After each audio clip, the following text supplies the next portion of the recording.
we're going to talk about a crash course related to SR&ED, but technology development in general. So we're going to focus on the claiming of R&D tax credits, or SR&ED tax credits in Canada and internationally, but also how collecting that type of information can lead to additional values on things like patents, grants, other kinds of intellectual property development. So today's course is done in a case study format. Myself, I'm an SR&ED practitioner. I'm a CPA who's been practicing in the field for roughly 25 years. And what I'll try to do is bring together some of my experiences on best measures, I call them, things that tend to work really well for companies in capturing this information, and things to avoid. I also welcome participant questions all the way through. I realize the majority of people are attending by webcast, so if you email a question or type a question in, we'll try to fund this and address it as we go. Okay. Very quickly, there's various statistics in Canada for how large is the R&D tax credit. We'll look at some current ones, some older ones. Based on 2008 Department of Finance figures, which is where I find the most breakdown, back then the program was roughly federally $4.8 billion, and another 1.2 almost by the province. So we're talking about almost a $6 billion program. Now, subsequent to that, we'll see that the credit levels have actually started to decrease. So they were on an increase. They probably peaked around 2008 to 2010, and I believe they've been going on a decreasing slope ever since. And we'll talk about some of the reasons why. As noted from this chart, one province makes up a majority of the provincial funding. So the credits in Quebec in particular are very generous to both large and small companies. And as a result, the Quebec funding is as much as all the other provinces put together. So Quebec is a very lucrative place as a result to do SR&ED. So going back to some historical numbers, and this is the earliest I can get breakdowns on number of claimants and types of claimants. Sorry, some of the latest rather that I can get those breakdowns. So looking back at 2004 levels, there's two main types of claimants. There's large public and foreign controlled companies. There's roughly about 4,000 of them.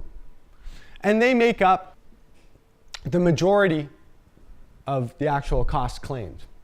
So out of the total credits earned, 4,000 companies, out of the $3.3 billion in credits earned in 2004, 4,000 companies made up roughly 2/3 of that.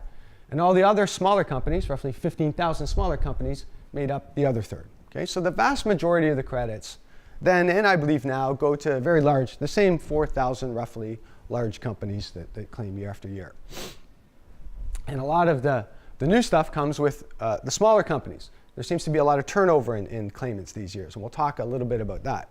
So some recent numbers that I've got through Access to Information Act, and some of our partners deal with something called the CRA Red Book. And what that is they compare a whole bunch of statistics on performance from year to year. But some of the statistics that I've noticed here that are a little bit alarming is that the ITC rate claimants nationally from 2004 to 2005 have dropped 11%. So that's a pretty big jump.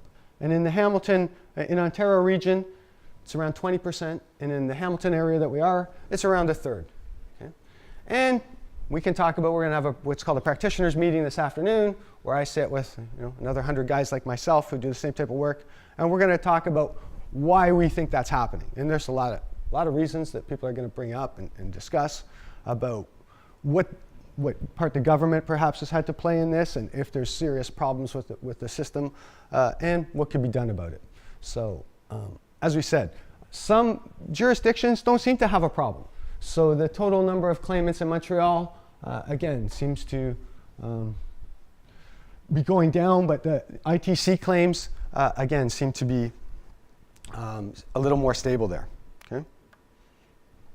Looking at some international comparatives, and we'll just talk about this in general. One of the fundamental arguments that governments will have on how to fund research and development is whether to do what they call direct funding or indirect funding. So direct funding would be things like grants, loans, things like that.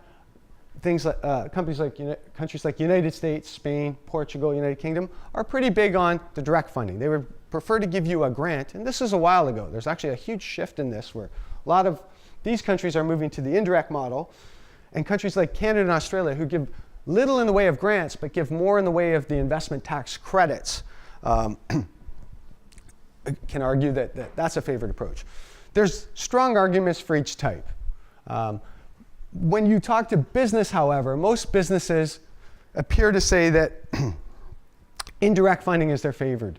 And there's a number of reasons for this. The tax credit is a right that you earn as a taxpayer. So if you spend the money, you know you're going to get that back at the end of the day. And really, your only reporting requirement is what's in the Income Tax Act.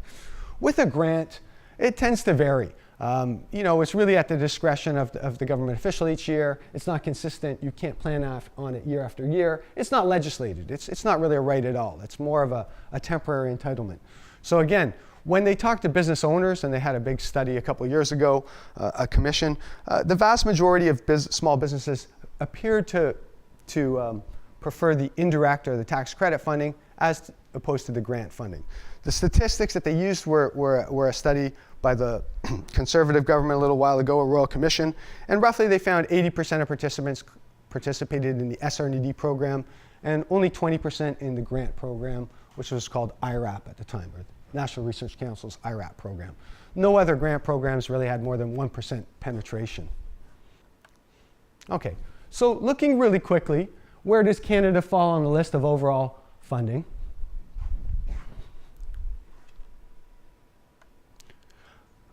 Canada is relatively high, but you can see a large amount of it is indirect as opposed to direct. So if we compare ourselves to the United States, which has roughly the same amount of funding at the top, but more direct funding. So that would be in the way of grants, direct entitlements to businesses, not in their way of a right as a tax credit.